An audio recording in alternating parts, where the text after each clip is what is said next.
If you're looking for the latest news, insight into what it means, and the sharpest opinion, there's only one station in Chicago where you can turn, and it's this one. We're AM 560. The Answer. Dan and Amy, CNN is getting into full 2020 mode. Had a town hall with Kamala Harris. You say Kamala, I say Kamala. I actually watched a little bit of it, and then I fell asleep.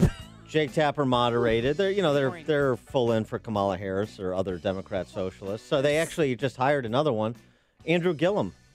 He's they hired? CNN contributor now. How about that? Well, he's still Andrew Gillum, though, is still under investigation for some campaign fraud, right? Not only is he under investigation, a Florida ethics panel last week found probable cause for ethics violations involving the former Tallahassee mayor, former Dem nominee for governor down there in Florida, meaning the civil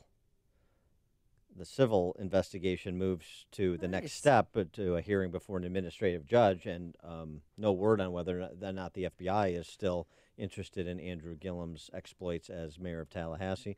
So stay tuned to that. But here's Kamala Harris. It's a race to the hard left. It's who can get past. Who could be more progressive? Who can be more Maduroan, I would say, if we're really being honest. Here's a Kamala Harris putting her best foot forward in that direction on the health insurance market. You know what the problem with the private health insurance market is? That it exists. We have witnessed a case where a seated member of Congress, acting in her I believe the solution, and I'm actually feel very strongly about this, is that we need to have Medicare for all. That's just the bottom line.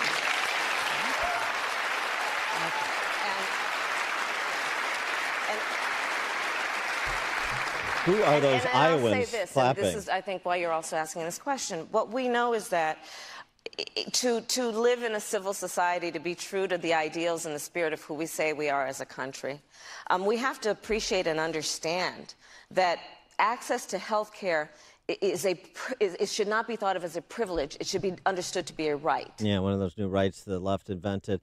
So Tapper properly followed up with her on your Medicare for All, and specifically you mean no more private health insurance. It's all government directed, right?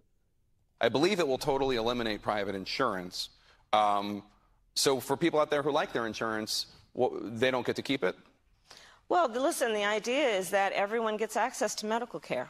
And you don't have to go through the process of going through an insurance company, having them give you approval, going through the paperwork, all of the delay that may require. Who of us has not had that situation where you got to wait for approval and the doctor says, well, I don't know if your insurance company is going to cover this? Let's eliminate all of that. Let's move on. Let's eliminate all that. You move on because, the problem with insurance companies, there's paperwork and bureaucracy. Oh, there's none of that in government, though. Correct. No, not at all. No.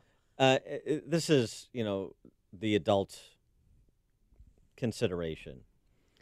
Do insurance companies, do they ration? Yes, per the terms of their policy. Does government ration? Yes. And all of those single-payer, government-run health insurance / healthcare models that the left tries to invoke the world over, take a real good look at them for rationing. That is why the joke is of the Canadian system. The good news about that gallbladder surgery you need, it's free. The bad news is you're never going to get it. Yeah. That's the P.J. O'Rourke summary of the Canadian system, and it has been that way for a long time. So the idea that government is more efficient and more competent in this space, something as important as your health care. You think the government is more efficient and more competent than private sector actors. Do you really? Well, Howard Schultz doesn't. Yeah, he took her to task. He had this to say on CBS this morning. So what industry are we going to abolish next? The coffee industry? I mean, the Republicans want to get rid of the Affordable Care Act. I don't agree with that. The Affordable Care Act should stay and it should be refined.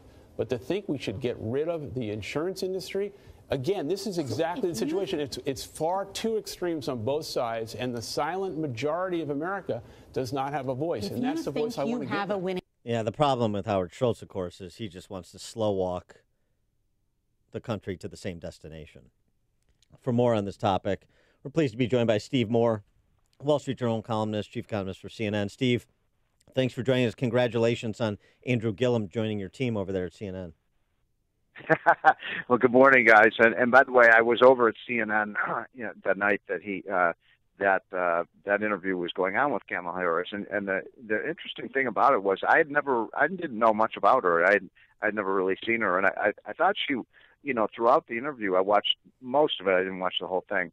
She was very impressive. She was just, she's quick on her feet, and was just the way she reacted with the audience was good. I thought, wow, she's the real thing. And then I saw that moment, that you just played, and I said, whoop, she's done. There is no way. We're not a socialist country.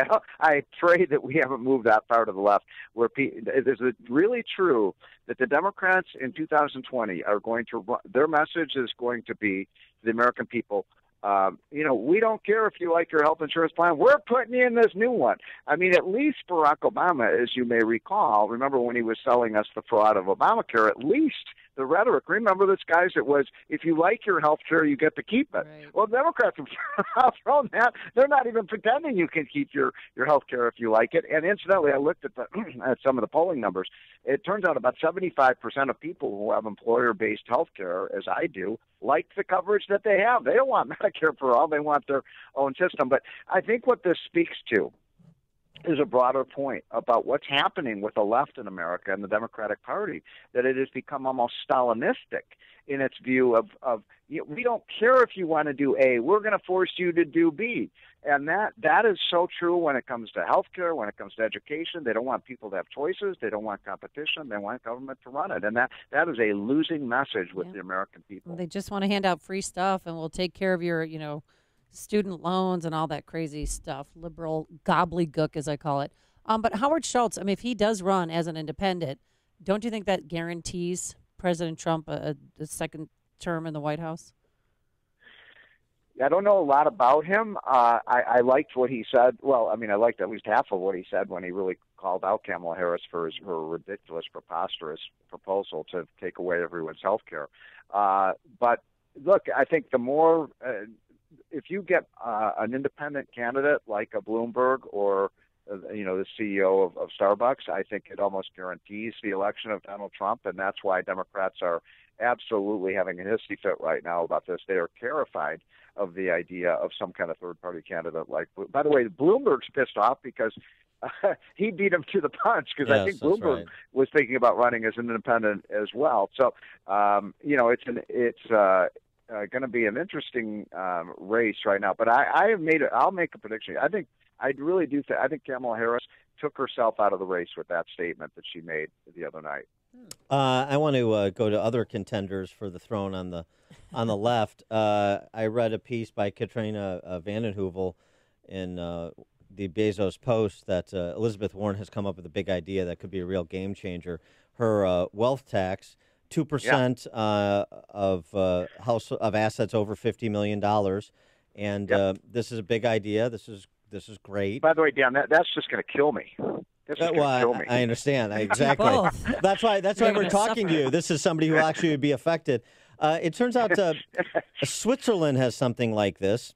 It's not set the way that Warren would want to set it federally. It's set through regional governments. But what they found in Switzerland is that with every 1/10 of a percentage point increase in taxes on wealth, the wealth reported by taxpayers dropped by 3.5%. So like a 35x response to a increase in the wealth tax in Switzerland. People respond to incentives, but this is a big idea for Elizabeth Warren. She's trying to get to the left of Ocasio-Cortez, of Kamala Harris, and the rest.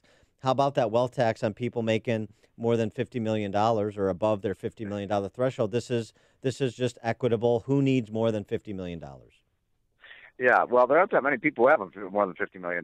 Maybe there's LeBron James, there's Bill Gates, there's Warren Buffett. There's Oprah. Not that many. So it's not even about raising money. You're not going to raise any money from a wealth tax. It's a greed and envy tax. And by the way, a wealth tax is just a tax on the money that you save, right? If you save your money, guess what? You have wealth. If you build up a business, you have wealth. Oh no, we can't have that. We can't have people saving and building up their wealth and investing in businesses. We have to take it away. But what they will find when they try to do these things, and by the way, Amy put it very well, that what you've got now on the Democrat side of the aisle is these people crawling all over each other, clawing each other to get to the left of the person in front of them. I mean, it's who can raise taxes the most and who can provide the most dingbat health care program where the government's going to run the whole thing, and it's going to be on and on and on. And by the way, I would just look at the Chicago school system. I mean, you want to see a model of efficiency, right? I mean, you can't find much better than the way that the government has run the schools in Washington, D.C. and Chicago. So, this is a race to the left.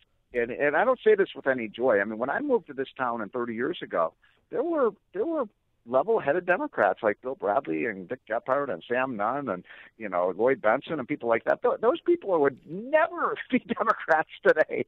I mean, they're way too. And the real problem with the party is it's these young Turks. That are the worst. It used to be the old bulls we had to worry about. The old bulls are conservative compared to these young socialists.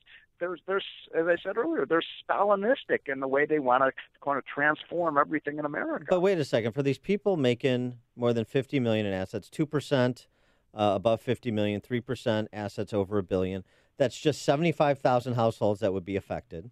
Wow. In a country of 330 million people. And it would raise, according to Elizabeth Warren's economists, that's a funny statement. Right, that is funny. How much? $2.75 trillion over 10 years. Think of all the damage you could do with that $2.75 trillion in government spending.